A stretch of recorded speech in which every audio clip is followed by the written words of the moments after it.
ओम नमः शिवाय। ध्वनि वर्ण वर्णमाला बुझीपार। आज क्लास हूँ Odia grammar okay competitive most important. Okay तो ध्वनि क्या कहुए माने मो कह अर्थ हूँ थरे बुझ फास्ट भलरे बुझी जाओ तो नेक्स्ट टाइम मन पकड़ाई दरकार ही पड़ोनी। थरे फास्ट भल भाव बुझी जाओ ओके नचेत बारंबार घुषुव किसी दिन पर पुणी भूली जाओ। फास्ट शुण मु कौन कहूँ ध्वनि ध्वनि कौन ध्वनि हूँ एक शब्द बा नाद आम टेबुल को पेन रे पिटिले जो शब्द हूँ आम हाथ रू चामच गड़ी खसी पड़े जो शब्द हूँ आम कौन सी जिनस को बाड़े बा टच कले जो साउंड हूँ ताकू ध्वनि कहुए। बुझा पड़ा ध्वनि क्या कहती आ गोटे तार डेफिनेशन है भाषार सर्वनिम्न एकक को ध्वनि कहुए। भाषार सर्वनिम्न एकक को ध्वनि कहुए। ध्वनि हूँ दुई प्रकार कौन ना गोटे स्वर ध्वनि आ गोटे हूँ व्यंजन ध्वनि ना कौन ना गोटे हूँ स्वर ध्वनि आ गोटे हूँ व्यंजन ध्वनि। स्वर ध्वनि कौन ना जो ध्वनि गुड़िक बिना कौन अन्य ध्वनि मानकर सहायतार उच्चारित हो पारती निजे उच्चारित हो पारती अन्य कौन ध्वनिर साहाय्य लोड़ती ना बा मागती ना से स्वर ध्वनि बोली कहुए। आउ जो ध्वनि गुड़िक स्वर ध्वनि मानकर सहायतार उच्चारित होती से व्यंजन ध्वनि कहुए। बुझिपार स्वरध्वनि स्वरध्वनि बा व्यंजन ध्वनि सेमानंकर सांकेतिक रूप को वर्ण बोली कहुए। कौन कहुए ना वर्ण बोली कहुए। वर्ण बोली कहुए क्या ना जो आमर भाषा रहा भाषार सांकेतिक रूप को वर्ण बोली कहुए। किंतु भाषा क्या नहीं गठित भाषा जो ध्वनि मानकर बहुत गुड़ा ध्वनि को नहीं भाषा तैयारी होता है एवं आम कहीपर जे ध्वनि मानकर सांकेतिक रूप को वर्ण बा भाषार सांकेतिक रूप को वर्ण बोली कहुए। ओके एवं वर्ण भाषा ध्वनि यदि आसो वर्ण थाउ ध्वनि थाउ भाषा थाउ एमानंकर लिखन सांकेतिक रूप को बा लिखित रूप को कौन कहुए लिपि बोली कहुए। तो लिपि क्या कहुए ध्वनि बा भाषा बा वर्ण एमानंकर लिखित रूप को लिपि बोली कहुए। बुझा पड़ा एवं देखिए वर्णमाला ओडिया भाषा रे केतोटी वर्णमाला अच्छी केतोटी अच्छी ना 49 अच्छी केतोटी ना 49 कौन कौन ना आ हर्षे दिखे हर्ष दुख रु रु ए ऐ ओ उ क ख ग घ ङ च छ ज झ ञ ट ढ ढ ढ ढ do do do do do do do अनुसार विसर्ग चंद्रबिंदु। ओके बुझा पड़ा तो एमानकु कौन कराई ना एमानकु केते भाग विभक्त कराई ना दुई भाग आमर जो भाषाटी वर्णमाला को दुई भाग विभक्त करा जायछि। कौन कौन ना गोटे अच्छी स्वरवर्ण आ गोटे अच्छी व्यंजन वर्ण। व्यंजन वर्ण गोटे स्वरवर्ण आ गोटे व्यंजन वर्ण बुझा पड़ा ना स्वरवर्ण केतेटा अच्छी ना स्वरवर्ण अच्छी 11टा व्यंजन वर्ण केतेटा अच्छी किसी तले जहाँ लिखाई किसी माइंड करनी एथर जहाँ देखा बुझे चेष्टा कर आराम से बुझ कि डेफिनेशन किसी आवश्यकता नहीं बुझी सारे तुम जो बही पढ़ भी बुझीपार। ओके स्वरवर्ण हूँ 11टा व्यंजन वर्ण केतोटी ना व्यंजन वर्ण हूँ स्वरवर्ण हूँ 11टा व्यंजन वर्ण हूँ 38 केतोटी ना 38 स्वरवर्ण हूँ आउे कहूँ स्वर वर्ण हूँ 11टी व्यंजन वर्ण हूँ 38 किंतु एमानकर जदि ध्वनि पचारे स्वरर ध्वनि केतोटी ताहले करिवो 8टी जदि पचारिवो स्वरर ध्वनि केतोटी स्वर वर्णर ध्वनि केतोटी ताहले करिवो 8टी व्यंजन वर्णर जदि ध्वनि पचारे तेबे करिवो 32टी केतोटी करिवो ना 32टी आगु देखिबा एबे बुझा पड़ला तो टोटाल वर्णमाला रे बा व्यंजन वर्ण बोली ବର୍ଣ୍ଣମାଳା ବୋଲି ଯାହାକୁ କୁହାଯାଏ, ବର୍ଣ୍ଣମାଳା ବା ବର୍ଣ୍ଣମାଳା ବୋଲି କୁହାଯାଏ, ତାକୁ କ'ଣ 49ଟି ଅଛି ହେଲା। ତାକୁ ଦୁଇ ଭାଗରେ ବିଭକ୍ତ କରିଦେଲେ ଆମେ କରୁନେ ମାନେ ଦୁଇ ଭାଗରେ ବିଭକ୍ତ ହୋଇଛି। ଗୋଟେ ହେଉଛି ସ୍ୱର ବର୍ଣ୍ଣ ଆଉ ଗୋଟେ ହେଉଛି ବ୍ୟଞ୍ଜନ ବର୍ଣ୍ଣ। ତ ସ୍ୱର ହେଉଛି 11ଟି, ବ୍ୟଞ୍ଜନ ହେଉଛି 38ଟି। ଯଦି ସ୍ୱର ବର୍ଣ୍ଣର ଧ୍ୱନି ପଚାରିଲା ତାହେଲେ ହେଉଛି 8ଟି କରିବ। ଆଉ ଯଦି ବ୍ୟଞ୍ଜନ ବର୍ଣ୍ଣର ଧ୍ୱନି ପଚାରେ ତାହେଲେ 32ଟି କରିବ। ଓକେ, ଏଠି ଦେଖ, ଏଠି କହିଛି ଓଡ଼ିଆରେ ବ୍ୟବହୃତ ବର୍ଣ୍ଣମାନଙ୍କୁ ଦୁଇ ଭାଗରେ ବିଭକ୍ତ କରାଯାଇଛି, ଯଥା ସ୍ୱରବର୍ଣ୍ଣ ଆଉ ବ୍ୟଞ୍ଜନ ବର୍ଣ୍ଣ। ସ୍ୱରବର୍ଣ୍ଣ କାହାକୁ କୁହନ୍ତି କହିଲି, ବ୍ୟଞ୍ଜନ ବର୍ଣ୍ଣ କାହାକୁ କୁହନ୍ତି କହିଲି। ଓକେ, ନେକ୍ସଟ ଦେଖିବା, ଦେଖାଉଛି। ଓକେ, ସ୍ୱରବର୍ଣ୍ଣ 11ଟି ଅଛି କହିଲି। ସ୍ୱରବର୍ଣ୍ଣ କାହାକୁ କୁହନ୍ତି, ଆଉ ଥରେ କହିଦେଉଛି। ଯେଉଁ ବର୍ଣ୍ଣ ଗୁଡ଼ିକ ଅନ୍ୟ ବର୍ଣ୍ଣର ବିନା ସହାୟତାରେ ଉଚ୍ଚାରିତ ହୋଇପାରନ୍ତି ସେମାନଙ୍କୁ ସ୍ୱରବର୍ଣ୍ଣ। ଆଉ ଯେଉଁ ଗୁଡ଼ିକ ସ୍ୱରବର୍ଣ୍ଣର ସହାୟତାରେ ଉଚ୍ଚାରିତ ହୁଅନ୍ତି ସେମାନଙ୍କୁ ବ୍ୟଞ୍ଜନ ବର୍ଣ୍ଣ ବୋଲି କୁହାଯାଏ। ଓକେ, ତ ସ୍ୱରବର୍ଣ୍ଣ 11ଟି କହିଥିଲି, ଦେଖିଲ 11ଟି ଅଛି। ଅ ଆ ହର୍ଷେଇ ଦୀର୍ଘେଇ ହର୍ଷଉ ଦୁଘଉ ରୁ ଏ ଐ ଓ ଓ। ତ ଓକେ, ସ୍ୱରବର୍ଣ୍ଣ ମାନଙ୍କର ବିଭାଗୀକରଣ ନା ଉଚ୍ଚାରଣ ଅନୁସାରେ ସ୍ୱରବର୍ଣ୍ଣକୁ ଦୁଇ ଶ୍ରେଣୀରେ ବିଭକ୍ତ କରାଯାଇଛି। ଗୋଟେ କ'ଣ, ଗୋଟେ ହେଉଛି ହର୍ଷସ୍ୱର ଆଉ ଗୋଟେ ହେଉଛି ଦୀର୍ଘସ୍ୱର। ହର୍ଷସ୍ୱର କ'ଣ ନା ଅ ଇ ଉ ରୁ। ଦୀର୍ଘସ୍ୱର କ'ଣ ନା ଆ ଇ ହର୍ଷଉ ଏ ଐ ଓ ଔ। ୟାକୁ କେମିତି ମନେ ରଖିବ ନା, ଫାଷ୍ଟ ଲେଖିବ ଅ, ତା ତଳକୁ ଲେଖିବ ଆ, ତାପରେ ହର୍ଷେଇ ଦୀର୍ଘେଇ, ତାପରେ ହର୍ଷଉ ଦୀର୍ଘଉ ରୁ, ତାପରେ ଏ ଐ ଓ ଔ। ଚାରିଟାକ ତଳେ ଲେଖିଦେବ।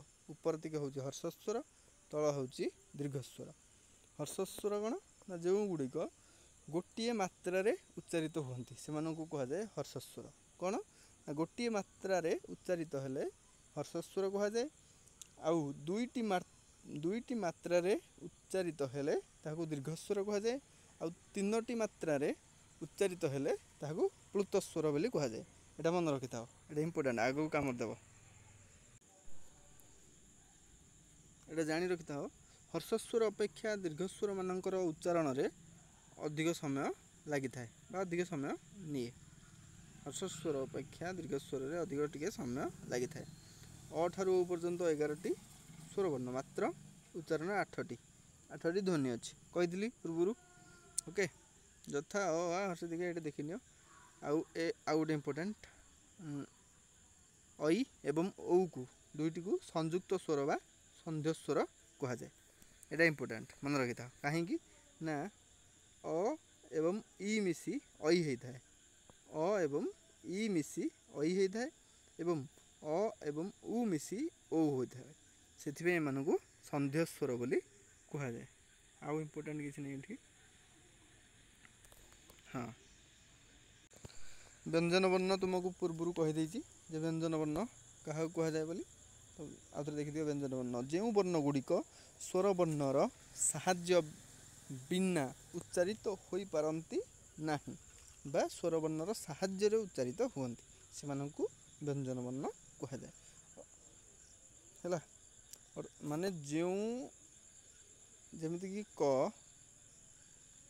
ହଉ ବା ଖ ହଉ, ସେମାନଙ୍କ ସାଥିରେ ଅ ମିଶିକି ଅଛି। ଓକେ, ଯଦି ଏମାନଙ୍କୁ ଖାଲିରେ ଲେଖାଯିବ ତେବେ ଏହିପରି ଭାବରେ ଦେଖାଯିବ। ଦେଖ, କ ଖ ଗ ଘ ଏମାନଙ୍କୁ ସବୁ ହଳନ୍ତ ଲାଗିବ। ଖାଲି ଯଦି ଲେଖାଯିବ ଖାଲିରେ ତେବେ ହେଲେ ଏମାନଙ୍କ ତଳେ ହଳନ୍ତ ଲାଗିବ। ବୁଝାପଡ଼ିଲା? 38ଟି ଅଛି, ମାତ୍ର 32ଟି ଧ୍ୱନି। ପୂର୍ବରୁ କହିଥିଲି ବ୍ୟଞ୍ଜନ ବର୍ଣ୍ଣ ଯେଉଁ 38ଟି ଅଛି କିନ୍ତୁ ଧ୍ୱନି ହେଉଛି 32ଟି। पूर्व कही ओके नेक्स्ट देखिए इंपोर्टेंट आउ कौन अच्छी ना इंपोर्टेंट ना आगे जा आ गोटे इंपोर्टेंट यहाँ मन रखी था क्वेश्चन डायरेक्ट क्वेश्चन एग्जाम रे ओके क्षय कौन आसुची ना क्षय क्षयर संदेह कौन ख युक्त क युक्त क स है कौन क्षय मोस्ट इंपोर्टेंट मन रखी था क्वेश्चन रे डायरेक्ट क्वेश्चन आसुची भाई डायरेक्ट नेक्स्ट कौन इंपोर्टेंट अच्छी देखिए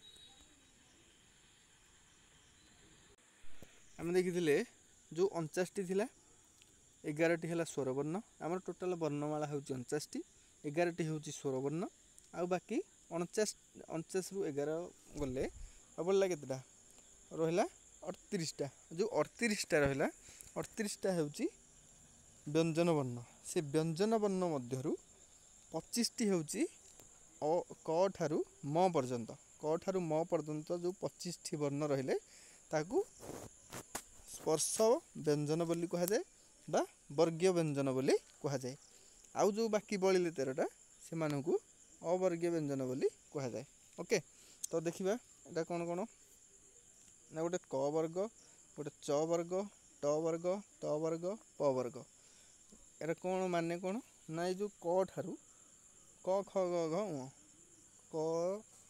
क ठू 5टा ओके क ठू 5टा क ख ग घ ङ च ठू च छ ज झ ञ ट ठू ट ठ ड ढ ण त ठू त थ द ध न प वर्ग रे प फ ब भ म को जदि से क्वेश्चन केमती आसीबो आउ गोटे कथा मन रख ना क वर्ग को कंठ्य वर्ण बोली कह जाए च वर्ग को तालव्य वर्ण बोली कह जाए ट वर्ग को मूर्धन्य वर्ण बोली कह जाए त वर्ग को दंत्य वर्ग वर्ण बोली कह जाए प वर्ग को ओष्ठ्य वर्ण बोली कह जाए कौन पर कह जाए ना क वर्ग रे जो गुड़ाक अच्छी क ख ग घ ङ कंठ माने कंठरे स्पर्श होथिबारु ताकू कंठ्य वर्ण बोली कह जाए च वर्ग रे च छ ज झ ञ तालु रे देखो च छ ज झ ञ तालु रे स्पर्श होथिबारु तालव्य वर्ण बोली कह जाए ट ठ ड ढ ण सब मूर्धारे बाजुथिबारु मूर्धन्य वर्ण बोली कह जाए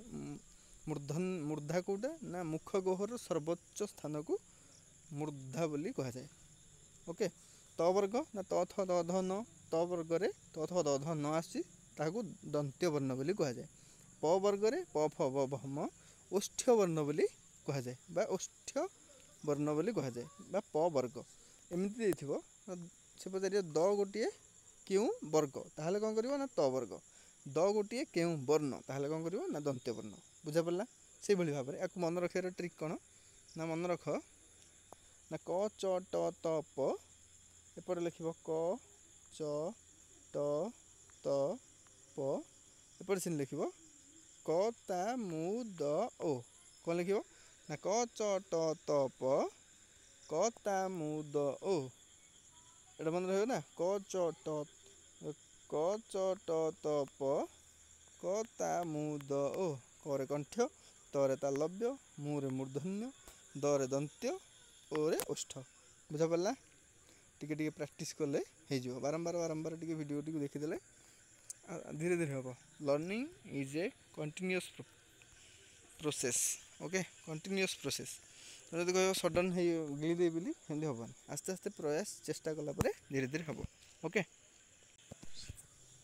देख आउ ये गोटे जिनस मन रख ये जो क ख ग घ ङ च छ ज झ म पर्यंत जो 25टी रहा ताकू आम स्पर्श व्यंजन बोली कहले स्पर्श वर्ण बा स्पर्श व्यंजन बा वर्गीय व्यंजन बोली कहले ओके यार कौन हम ना जो आम रहा कौन अच्छी ना जो अच्छी तापर न्य ण न म कहला बेले कौन जोड़े एमती लगुनि माने नाक लगुच नाक कहला भाया लगुनि से तेणु ये जो लास्ट 5टा जो रहिले से कौन कह जाए ना अनुनासिक बोली कह जाए कौन कह जाए ना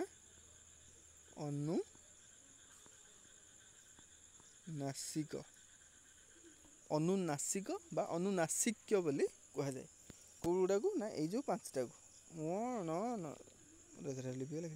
ओके ये 5टा को अनुनासिक्य बोली कह जाए आउ कौन अच्छी आउ म परे अच्छी कौन म पर अच्छी ज्य र ल ल व तलू चल देखा देखा एमानकर जो अवर्ग्य व्यंजन गुड़िकर विभागीकरण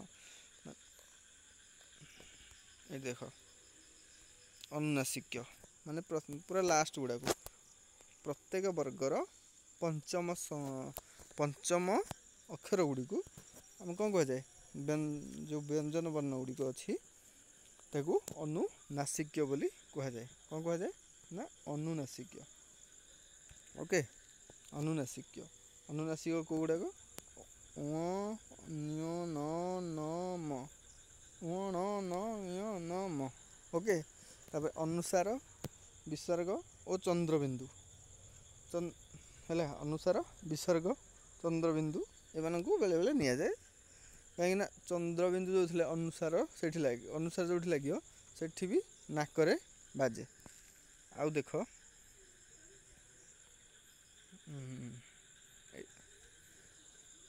म सरीगला क ठारू म पर्यंत 25 टी तापर आउ जो 13 टी रहिले तो तापर कौन म ज्य य र ल ल व देख ज्य य र ल ल व एमान कौन कहला ना अंतस्थ वर्ण कौन कहला ना अंतस्थ वर्ण आउ बेले बेले जो जियोटा नहीं कि जियोटार गोटे क्वेश्चन पड़े डायरेक्ट क्वेश्चन एग्जाम पड़ी बहुत थर भी पड़ी अर्धस्वर बोली कह जाए अर्धव्यंजन बोली कह जाए कहीं मैंने मझीरे थिबारु एपटे अधा एमती मझीरे थिबारु याकू अंतस्थ वर्ण बा अर्धस्वर बा अर्ध व्यंजन बोली मध्य कह जाए ओके आ देख उष्म वर्ण कौन ना उष्म वर्ण कौन कौन आग देखी फास्ट स ह कौन पाई उष्म वर्ण कहला अरे कौन पाई कहला ता जानिले ही तो सबुदिन मन रहिबो ना घोषिले थोड़ी ना मन रहिबो स हाथ देकी स कर देख निश्चय गरम वायु आसथिबो सेति उष्म वर्ण कह जाए क्या ना स एवं ह को ओके आउ जो रहिला अनुसार विसर्ग चंद्रबिंदु ये जो तीनटा रहिला अनुसार विसर्ग चंद्रबिंदु एमानकू अजोग बाही बा अजोग बा बाह वर्ण बोली कह जाए बा अजोग बाही भी थी ना गोटे अविभाज्य वर्ण बोली भी थाई पारे ओके सब एका नेक्स्ट देखिए कौन इम्पोर्टेंट अच्छी आउ गोटे कथा अल्प प्राण व्यंजन बोली गोटे अच्छी आ गोटे महाप्राण व्यंजन अच्छी अल्प प्राण व्यंजन आ गोटे महाप्राण व्यंजन एगुड़ा कौन ना जो वर्ण मानकर उच्चारण रे अल्प प्राण प्राण माने आम वायु कहे ना प्राणवायु उड़ीगला से भाया से इजी माने कनेक्ट कर जे अल्प प्राण जो माने वायु ओके निगृत हुए आम कहला बेले जोड़ा अल्प अल्प वायु बा फोर्स लगे पाटी आगे हाथ दब एक्सपेरिमेंट कर निजे जापर ओके से अल्प प्राण व्यंजन कहती ओके प्रत्येक वर्गर जो क वर्ग च वर्ग क च ट त प ये जो थिला वर्ग ना तो से जमती आम लिखुले कौन लिखुले क ख ग घ ए ना तो ये जो गुड़ाक पांचटा ये जो क वर्गर अंतर्गत केते आसुँच ये पांचटा आसुँच क वर्गर अंतर्गत यह कौन कह जाए ना कंठ्यवर्ण बोली कह जाए ओके देख ये जो प्रथम ये है प्रथम ये है तृतीय ये है पंचम ये जो तीन टा को कौन कह जाए ना अल्प प्राण देख क ग एमान बेसी वायु लगिला ना फोर्स लगुनि बेसी देख ख आउ घ ख कहला बेलू देख पाटी आगे हाथ देकी देख खरे बहुत पानी पवन बाहर पाटी आउ घरे बहुत पवन बाहर घ तो तेणु एम को जो प्रथम तृतीय आ पंचम को कौन कह जाए ना अल्प प्राण बा अल्प वायु निगृत हो अल्प प्राण कह जाए जो ख आउ घ एम को कौन कह जाए बहु प्राण माने बहुत वायु बाहर थी आउ गोटे कथा मन रखी था जे कौन ना जो क आउ जो ग सॉरी क आउ ख आउ ग घ उ एम कौन कह जाए ना प्रथम आउ द्वितीय को क ख आ गोटे देख ग घ ଉଁ କିନ୍ ଲାଗୁଛି କ ଖ ସାଙ୍ଗେ ସାଙ୍ଗେ କହିଯାଉଛି ନା, ଏମାନଙ୍କୁ କୁହାଯାଏ ଅଘୋଷ। କ'ଣ କୁହାଯାଏ? ଅଘୋଷ। ସେମାନଙ୍କୁ କୁହାଯାଏ ସଘୋଷ। ସଘୋଷ। ଏମାନଙ୍କୁ କୁହାଯାଏ ସଘୋଷ, ଏମାନଙ୍କୁ କୁହାଯାଏ ଅଘୋଷ। କାହିଁକି ନା ଏମାନେ କ ଖ କହିଲା ବେଳେ କିଛି ତଣ୍ଟି ଆମର ଘଷି ହେଲା ଭଳିଆ ଲାଗୁନି, କିନ୍ତୁ ଗ ଘ ଉଁ କହିଲା ବେଳେ ତଣ୍ଟିଟା ଘଷି ହେଲା ଭଳିଆ ଲାଗୁଛି। ଓକେ, ଦେଖ ଏଠି ଦେଇଛି ଅଘୋଷ ବ୍ୟଞ୍ଜନ ଆଉ ଗୋଟେ ସଘୋଷ ବ୍ୟଞ୍ଜନ। ଯେଉଁ ବର୍ଣ୍ଣ ଗୁଡ଼ିକର ଉଚ୍ଚାରଣରେ ସ୍ୱରତନ୍ତ୍ରୀ କମ୍ପିତ ହୋଇ ନଥାଏ ସେଗୁଡ଼ିକୁ ଅଘୋଷ ବ୍ୟଞ୍ଜନ କହନ୍ତି। ପ୍ରତ୍ୟେକ ବର୍ଗର ପ୍ରଥମ ଦ୍ୱିତୀୟ ବର୍ଣ୍ଣ ଅଘୋଷ ବର୍ଣ୍ଣ ଅଟେ। ଚନ୍ଦ୍ରବିନ୍ଦୁ ଆସେ ଇନକ୍ଲୁଡ୍। ଓକେ, ଆଉ ସଘୋଷ କ'ଣ? ଯେଉଁଥିରେ ତଣ୍ଟିଟା ସ୍ୱରତନ୍ତ୍ରୀ କମ୍ପିତ ହୁଏ, ସେଗୁଡ଼ା ଯେମିତିକି ବର୍ଗର ତୃତୀୟ ଚତୁର୍ଥ ଏବଂ ପଞ୍ଚମ। ଓକେ, ନେକ୍ସଟ ଦେଖିବା କ'ଣ ଇମ୍ପୋର୍ଟାଣ୍ଟ ଅଛି। ମାନେ ସବୁ ସ୍ୱରବର୍ଣ୍ଣ କେତେଟା ଅଛି? 11ଟା। ସବୁ ସ୍ୱରବର୍ଣ୍ଣ ସଘୋଷ ଏବଂ ଅଳ୍ପ ପ୍ରାଣ। ସଘୋଷ ଏବଂ ଅଳ୍ପ ପ୍ରାଣ ସବୁ ସ୍ୱରବର୍ଣ୍ଣ। ଓକେ, ଛାଡ଼ିଦିଅ। ଆଉ ଗୋଟେ ଇମ୍ପୋର୍ଟାଣ୍ଟ ଦେଖ ଯେ ଡ଼ ଢ ଶବ୍ଦ, ଏଇଟା ବି ଏକ୍ଜାମ୍ର point of view most important, ମନେ ରଖିଥାଅ, ବେଳେବେଳେ ପକାଇ ଦେଉଛି। ଶବ୍ଦର ପ୍ରଥମ ଅକ୍ଷର ଡ଼ ଢ ହୋଇଥିଲେ ଯେଉଁ ଉଚ୍ଚାରଣ ହୁଏ ପରେ ଥିଲେ ଭିନ୍ନ ଉଚ୍ଚାରଣ ହୋଇଥାଏ। ଦେଖ କେଉଁଠି ଡଟ୍ ଲାଗିନି, ଆଗରେ ରହିଲେ ଡଟ୍ ଲାଗିବନି ହେଲା। ଜଷ୍ଟ ମିନିଟ୍, ଆଗରେ ରହିଲେ ଡ଼ ଲାଗୁନି, ଦେଖ ଡରେ ଡଟ୍ ନାହିଁ, କିନ୍ତୁ ପଛରେ ରହିଲେ ଡଟ୍ ଲାଗିଛି। ଦେଖ ଏଠି ଡଟ୍ ଲାଗିଛି, ସେକେଣ୍ଡରେ ଅଛି ଡଟ୍ ଲାଗିଛି, ସେକେଣ୍ଡରେ ଅଛି ଡଟ୍ ଲାଗିଛି, ବୁଝିପାରିଲା? ତ ଏମାନଙ୍କର ଆଗରେ ରହିଲେ ଡଟ୍ ଲାଗେନି, କିନ୍ତୁ ପରେ ରହିଲେ ଡଟ୍ ଲାଗେ। ଏଇଟା ଇମ୍ପୋର୍ଟାଣ୍ଟ, ମନେ ରଖିଥାଅ।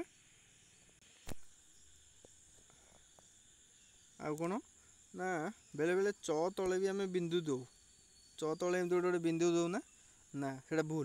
ଚ ତଳେ ଅଧ ବିନ୍ଦୁ ନାହିଁ, ବୁଝିପାରିଲା? ହଁ, ମନେ ରଖନ୍ତୁ, ଏଇଟା ବେଳେବେଳେ ଏରର୍ରେ ଦେଇଦିଏ।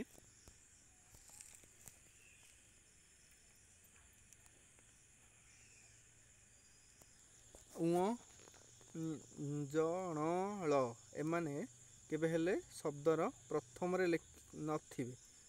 କିଛି ଗୋଟେ ଳରେ ଶବ୍ଦ ଭାବିଲ, ରେ ଶବ୍ଦ ଭାବ, ଣରେ ଭାବ, ଜରେ ଭାବ, ନଥିବ। ତେଣୁ ଏମାନେ କେବେ ହେଲେ ବି ପ୍ରଥମରେ ନଥିବେ। ଯଦି ଏମିତି ବେଳେବେଳେ ପଚାରିବା, ଏଥିମଧ୍ୟରୁ ପ୍ରଥମରେ କେଉଁଟା ରହିପାରିବ ନାହିଁ, ଶବ୍ଦର ପ୍ରଥମରେ କେଉଁଟି ବ୍ୟବହୃତ ହୋଇପାରିବ ନାହିଁ କହିକି ଏ କିଛିଟା ଅପସନ୍ ଦେଇଥିବ, ଏ ଭିତରୁ ଗୋଟେ ପୁରେଇ ଦେଇଥିବ, ନହେଲେ ଏଇଟାକୁ ପୁରେଇ ଦେଇଥିବ, ଏମିତି କରିଥିବ ହେଲା। ଓକେ, ଦେଖନ୍ତୁ ଏଥିରେ ଗୋଟେ ଏକ୍ସେପସନ୍ ଅଛି। ଏକ୍ସେପସନ୍ ନୁହେଁ, ମାନେ ଏଇଟା ଜାଣିବା ନିହାତି ଦରକାର। କୋଶ୍ଚିନ୍ ବେଳେବେଳେ କାଳେ ପକାଇଦେବ, ପକାଇନା ଜୀବନ, କିନ୍ତୁ ଆଗକୁ ପକାଇ ଦେଇପାରେ, କିଛି ବି ବିଶ୍ୱାସ ନାହିଁ। ନ ଏବଂ ମରେ ଆମେ ଜାଣିଛେ ଏ ଦୁଇଟାକ କେଉଁଥିରେ ଯାଉଛନ୍ତି? ଅନୁନାସିକରେ। କିନ୍ତୁ ଏଠି ଦେଖ ଜନ ବନ ଶବ୍ଦରେ ନ ଅନୁନାସିକ, ଜନ ବନ ନାକରେ ଲାଗୁଛି, କିନ୍ତୁ ଯଦି ନଟା ପଛରେ ଥିବ, ତାହେଲେ ତାହା ଅନୁନାସିକ। କିନ୍ତୁ ନଜର ନବ ମାନେ ନଟା ଯଦି ଆଗରେ ଲାଗିବ ନା, ତାହା ଅନୁନାସିକ ନୁହେଁ। ଓକେ, ନୟନ ଏହି ଶବ୍ଦର ପ୍ରଥମ ନ ଅନୁନାସିକ, କିନ୍ତୁ ଦ୍ୱିତୀୟ ନଟି ଅନୁନାସିକ। ଦେଖ ନ ୟ ନ ନୟନ, ଫାଷ୍ଟ ଯେଉଁ ନଟା ପଡ଼ିଲେ ନ ୟ ନ ୟ ନ, ପଛଟା ହେଉଛି ଆମର କ'ଣ? ପଛଟା ହେଉଛି ଅନୁନାସିକ, ପଛଟା ନାକରେ ଲାଗୁଛି, କିନ୍ତୁ ନ କହିଲେ ଆମର ନାକରେ ଲାଗୁନାହିଁ। ତେଣୁ ନଟା ଯଦି ପଛରେ ଥିବ ତାହେଲେ ତାହା ଅନୁନାସିକ, ଯଦି ଆଗରେ ରହିଲା ଅନୁନାସିକ ନୁହେଁ। ଓକେ, ସେହିପରି ମଟା ବି ଆମେ ଜାଣିଛେ ଯେ ଅନୁନାସିକରେ ଯାଉଛି, କିନ୍ତୁ ମଧୁ ରାମ